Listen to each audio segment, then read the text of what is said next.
Contestación a unas preguntas de Abdul Bahá. Capítulo 7. Mahoma. En cuanto a Mahoma, americanos y europeos han dado por buenas diferentes historias del profeta, que han escuchado de boca de fuentes ignorantes u hostiles, en su mayor parte clérigos, pero también de musulmanes ignorantes, que repetían tradiciones infundadas con las que en su ignorancia creían rendir tributo a Mahoma. Pues bien, la mayor parte de los historiadores europeos han dado crédito a los relatos de esa gente ignorante, relatos como el de algunos musulmanes necios, que hacían de la poligamia el centro de sus alabanzas, creyéndola digna de admiración. Por ejemplo, cierto día un necio explicaba a un clérigo que la verdadera prueba de la grandeza radica en la bravura y el derramamiento de sangre, y que en un solo día un secuaz de Mahoma había decapitado a 100 de hombres en el campo de batalla. De la narración, el clérigo infirió que la matanza constituía la mejor demostración de la excelencia del Islam, lo que no deja de ser un disparate manifiesto. Por el contrario, las expediciones guerreras de Mahoma tuvieron siempre carácter defensivo. Prueba de ello es que durante 13 años, todavía en la Meca, tanto Mahoma como sus seguidores sufrieron las más violentas persecuciones. En ese periodo todos fueron el blanco de las flechas del odio. Algunos de los compañeros fueron asesinados y sus propiedades confiscadas. El propio Mahoma, tras severísimas persecuciones infligidas por los Quraishís, quienes estaban resueltos a quitarle la vida, huyó en medio de la noche a Medina. Aún así, sus enemigos no dejaron en sus persecuciones tranquilo a Mahoma. Acosaron a éste hasta Medina y a sus discípulos hasta la misma Abisinia. Las tribus árabes se encontraban en los más profundos abismos del salvajismo y de la barbarie. En comparación con ellos, los salvajes del África y los fieros indios de América eran tan avanzados como Platón.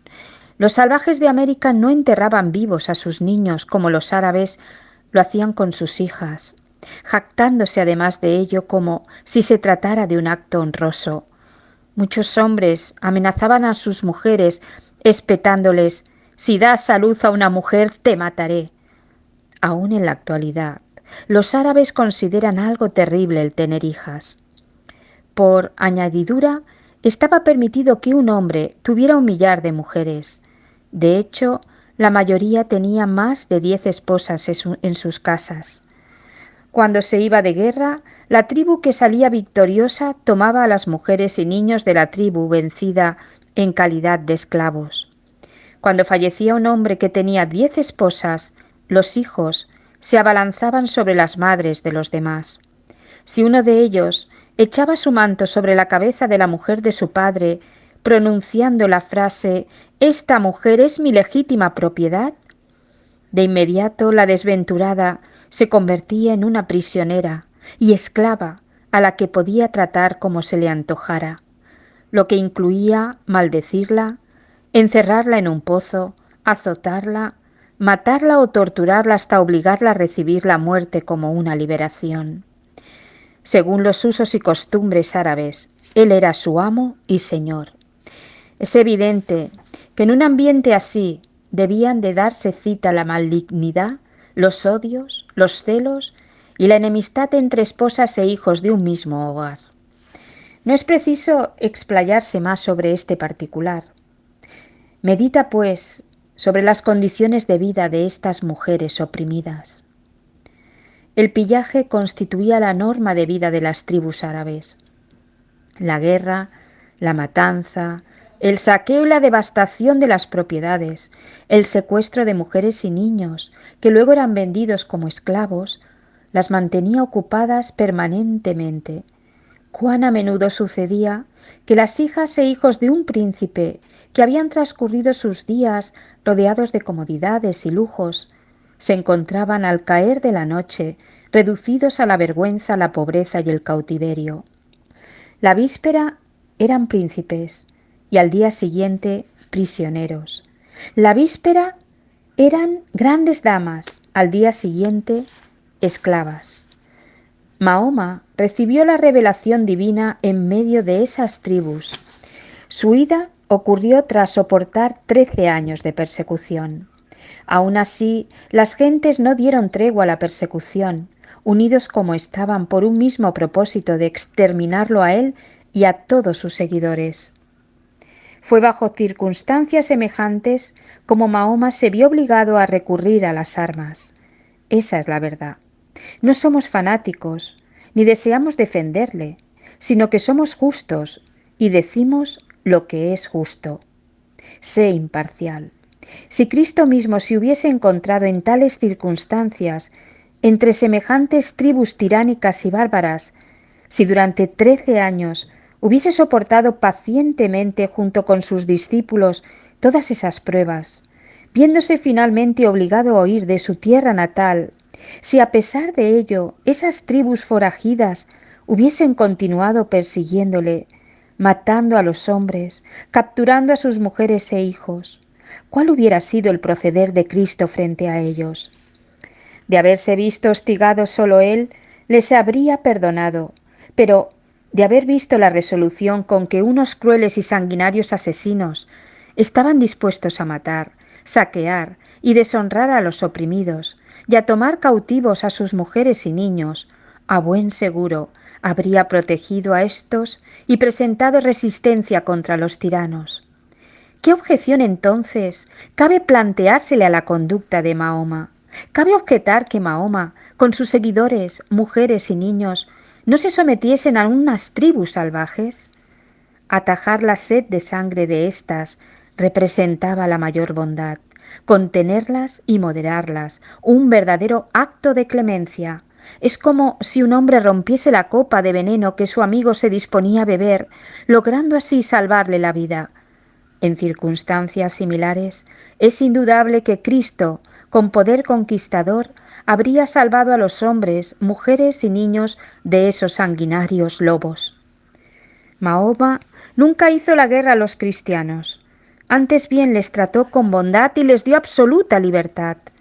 La comunidad cristiana de Najran se hallaba bajo su cuidado y protección, tal como Mahoma manifestó: si alguien viola sus derechos, yo mismo seré su enemigo, y en presencia de Dios formularé cargo contra él. En los edictos que promulgó, queda claramente establecido que las vidas, propiedades y honor de cristianos y judíos contarían con la tutela de Dios. Si un musulmán se casaba con una cristiana, el marido no debía prohibir la asistencia a la iglesia, ni obligarla a cubrirse con velo, y en caso de muerte, sus restos debían ser confiados al cuidado de los sacerdotes cristianos. Si estos últimos deseaban construir una iglesia, el Islam debía ayudarles. En caso de guerra, los cristianos, dada su condición de protegidos, quedaban exentos de combatir en defensa del Islam. En compensación por esta inmunidad, debían pagar anualmente una pequeña suma de dinero. Hay constancia de 7 edictos detallados relativos a estos temas, algunas copias de los cuales existen todavía en Jerusalén. Este hecho puede verificarse independientemente de mi afirmación. El edicto del segundo califa se encuentra aún bajo la custodia del patriarca ortodoxo de Jerusalén. De ello no cabe ninguna duda. No obstante, luego de transcurrido cierto tiempo, a raíz de las transgresiones tanto de musulmanes como de cristianos, surgieron el odio y la enemistad entre las dos partes. Aparte de esta verdad, las historias que cuentan musulmanes, cristianos y demás arrancan del fanatismo, la ignorancia o la hostilidad más encarnada. Aseguran los musulmanes, por ejemplo, que Mahoma partió la luna y que ésta cayó sobre la montaña de la Meca. Conciben, pues, que la luna es un cuerpo pequeño que Mahoma dividió en dos, lanzando una sobre esa montaña y la otra sobre otra montaña. Tales fábulas son puro fanatismo, como también lo son los relatos exagerados, cuando no totalmente infundados, por los que el clero cristiano atribuye culpas. En resumen, Mahoma apareció en el desierto de Hiyaz, en la península arábiga, que por entonces no era más que un desolado, estéril e inhabitado desierto. Algunas ciudades como la Meca y Medina eran extremadamente calurosas. Los habitantes de Arabia eran nómadas, caracterizados por los usos y costumbres propios de los habitantes del desierto, y por tanto absolutamente desprovistos de educación y ciencia. El propio Mahoma era analfabeto. El Corán, de hecho, fue originalmente grabado en escápulas de oveja o en hojas de palmeras. Detalles como estos dan idea de la clase de pueblo al que fue enviado Mahoma. La primera pregunta que Mahoma les planteó fue: ¿por qué no aceptáis el Pentateuco y el Evangelio? ¿Y por qué no creéis en Cristo y en Moisés? Estas palabras les resultaron difíciles de tolerar, por lo que replicaron: nuestros antepasados no creían en el Pentateuco ni en el Evangelio. Explícanos la razón. Y Mahoma respondió: eran descarriados. Debéis rechazar a quienes no creen en el Pentateuco y en el Evangelio, aun cuando sean vuestros padres y antepasados. En tal país, y entre tales tribus bárbaras, un hombre analfabeto vino a revelar un libro donde en lenguaje perfecto y elocuente se explican los atributos y perfecciones divinos, el carácter profético de los mensajeros de Dios, así como las leyes divinas y algunos hechos científicos. ¿Sabes que antes de que se iniciaran las modernas observaciones científicas, desde los primeros siglos hasta el siglo XV de la era cristiana, todos los matemáticos del mundo coincidían en que la Tierra era el centro del universo y que el Sol era el que se movía? El famoso astrónomo e introductor de una teoría diferente fue el descubridor del movimiento de la Tierra y de la inmovilidad del Sol. Hasta entonces, todos los astrónomos y filósofos seguían el sistema tolemaico. Quienquiera lo contradijera era tomado por un total ignorante. Aunque Pitágoras y Platón, durante los últimos años de su vida, ya habían adoptado la teoría de que el movimiento anual del Sol alrededor del zodíaco no se originaba en el Sol, sino en el movimiento de la Tierra alrededor de éste, tal teoría había caído en olvido para ser reemplazada por el sistema tolemaico, que habría de gozar de la aceptación de todos los matemáticos. Sin embargo, hay algunos versículos revelados en el Corán contrarios a la teoría del sistema tolemaico. Uno de ellos reza: el Sol se mueve en un lugar fijo, lo que demuestra la inmovilidad del Sol y su movimiento alrededor de un eje. Otro versículo dice: y cada estrella se mueve en su propio cielo. De este modo se explican los movimientos del Sol, de la Luna, de la Tierra y de otros cuerpos celestes. Cuando apareció el Corán, los matemáticos ridicularizaron tales aseveraciones, atribuyendo la teoría a la ignorancia. Incluso los doctores del Islam, comprobando que los versículos citados eran contrarios al sistema tolemaico, entonces favorecido, se vieron obligados a restarles mérito. No fue sino hasta después del siglo XV de la era cristiana, casi 900 años después de Mahoma, cuando un famoso astrónomo realizó nuevas observaciones y descubrimientos importantes con la ayuda de un telescopio de su invención. La órbita de la Tierra, la inmovilidad del Sol y su rotación sobre su eje fueron descubiertos. Quedaba probado entonces que los versículos del Corán coincidían con los hechos y que el sistema tolemaico era imaginario. Recapitulando, durante 13 siglos, numerosos pueblos del Oriente han recibido educación a la sombra de la religión de Mahoma. En el transcurso de la Edad Media, mientras Europa se encontraba en lo más profundo del abismo, de la barbarie, los pueblos árabes aventajaban a los demás pueblos de la tierra en civilización, ilustración, administración, artes, matemáticas y otras ramas del saber.